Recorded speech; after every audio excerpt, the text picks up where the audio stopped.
এই ছোট্ট, মালাই মেরে এক কাপ চা নিয়ে আয়, সঙ্গে 50 টাকা দামের বিস্কুট দিবি। 50 টাকা দামের বিস্কুট এই লেন। আরে আরে, এত বিস্কুট আমি কি করব? চাইলেন যে সরি, তোরা এত দামি বিস্কুট কোথায় পাবি? আমি ভেবেছিলাম কলকাতায় কোনো বড় চায়ের দোকানে বসে আছি, ওখানে এক একটা বিস্কুটের দাম 50 টাকা করে, কাজু বাদাম দিয়ে উপরে ক্রিম দেওয়া থাকে। খেয়েছিস কখনো? চোখে তো দেখিসনি কখনো, খাবি কি করে? যা যা, তোর দোকানে যা আছে তাই নিয়ে আয়। এই তুই শামসুলের ছেলি না? তোর আব্বা ভিক্ষি করে ছেড়ে দিয়েছে।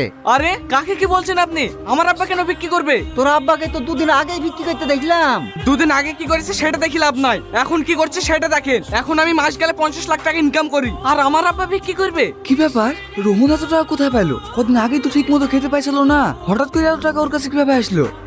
এই ছোট্টু, এই নে 500 টাকার নোট তো আমাদের দোকানে ভাঙানো হবে না। আরে ভাঙাতে হবে না, তোর কাছে রেখে দে, ওটা তোর টিপস। রোহন তুই কি কাজ করিস যে 5 টাকার চা খেয়ে 500 টাকা দিয়ে দিলি?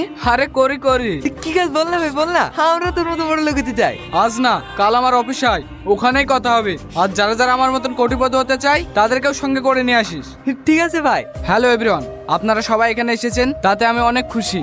আমি আপনাদের সবার ভবিষ্যৎ দেখতে পাচ্ছি, আপনারা সবাই কোটিপতি। তুমি কি বলছো বাপ? আমরা সবাই কোটিপতি। হ্যাঁ চাচা, আপনারা কি কোটিপতি হতে চান?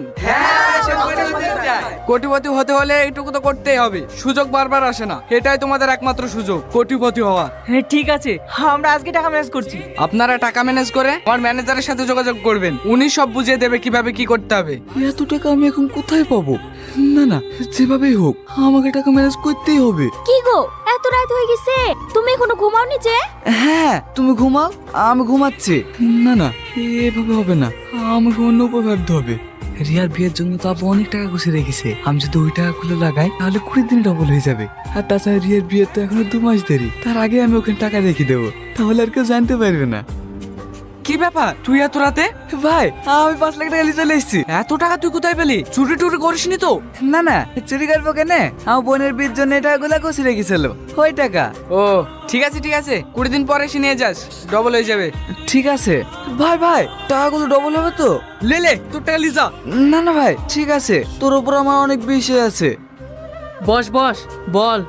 বাবু আমার কিছু টাকার দরকার ছিল। কত? ওই 5 লাখ মতো। 5 লাখ? অত টাকা তুই কি করবি?